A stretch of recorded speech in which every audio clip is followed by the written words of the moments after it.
নমস্কার বন্ধুরা, welcome back to my channel. আজ আমি চলে এসেছি আবার একটা রেসিপি নিয়ে।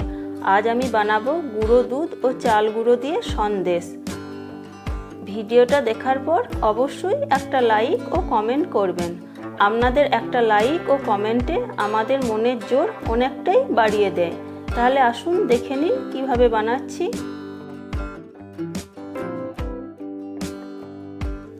আমি ওভেনে একটা তাওয়া বসিয়ে দিয়েছি, এর মধ্যে হাফ চামচ ঘি দিয়ে দিলাম। ঘিটা মেল্ট করে নিলাম।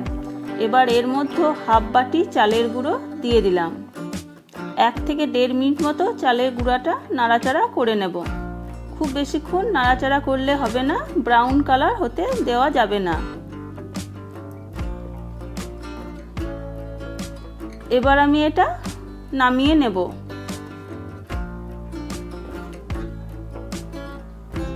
এবং ঠান্ডা হতে দিয়ে দেব। এবার এর মধ্যে হাফ বাটি গুঁড়ো দুধ দিয়ে দিলাম। ভালোভাবে একটা চামচ দিয়ে নাড়াচাড়া করে চালের গুঁড়ার সাথে মিশিয়ে নেব। আমি ওভেনে আবার একটা তাওয়া বসিয়ে দিয়েছি, এর মধ্যে 1 বাটি রুম টেম্পারেচারে রাখা দুধ দিয়ে দিলাম। হাফ বাটি চালের গুঁড়ো দিয়েছি, হাফ বাটি গুঁড়ো দুধ দিয়েছি, তাই আমি 3 ভাগের 1 ভাগ চিনি দিলাম। আপনারা হাফ বাটি চিনিও দিতে পারেন। যেহেতু আমি কম মিষ্টি খাই তাই চিনির পরিমাণটা আমি কম দিয়েছি। এবার ভালোভাবে দুধের সাথে চিনিটা মিশিয়ে নেব। এবার আমি আরও হাফ চামচ ঘি দিয়ে দিলাম দুধের মধ্যে।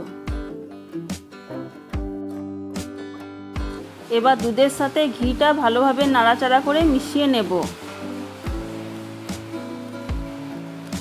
এবার মিশিয়ে রাখা গুঁড়ো দুধ ও চালের গুঁড়োটা দুধের মধ্যে দিয়ে দিলাম।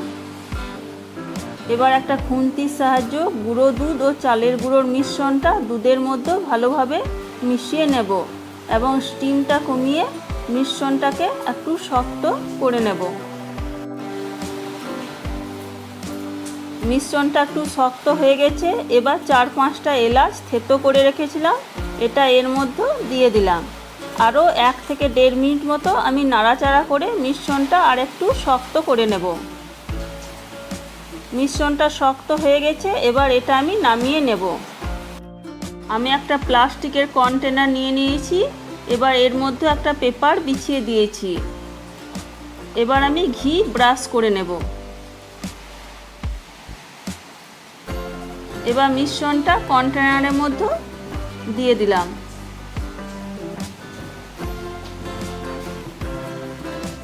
এবং খুন্তির সাহায্যে আমি এটা সেট করে নেব।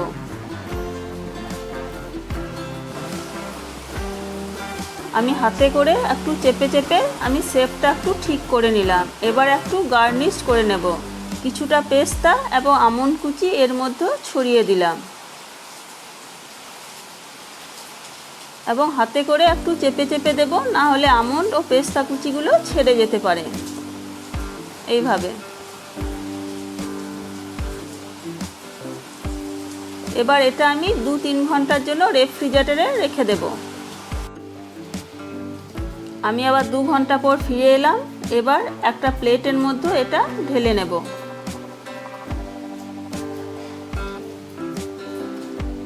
এবার পেপারটা এর মধ্যে থেকে তুলে নেব।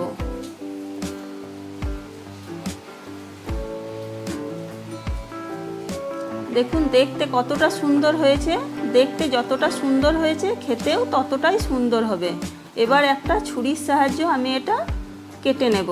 আপনারা আপনাদের সুবিধা মতো সাইজটা করে নেবেন। আপনারা অবশ্যই বাড়িতে এটা বানিয়ে দেখবেন। আর আমার রেসিপি যদি আপনাদের ভালো লেগে থাকে তাহলে অবশ্যই লাইক, কমেন্ট ও শেয়ার করবেন এবং পরবর্তী ভিডিওগুলো পাওয়ার জন্য চ্যানেলটাকে সাবস্ক্রাইব করে আমার পাশে থাকার অনুরোধ থাকলো। আবার দেখা হচ্ছে পরবর্তী ভিডিওতে।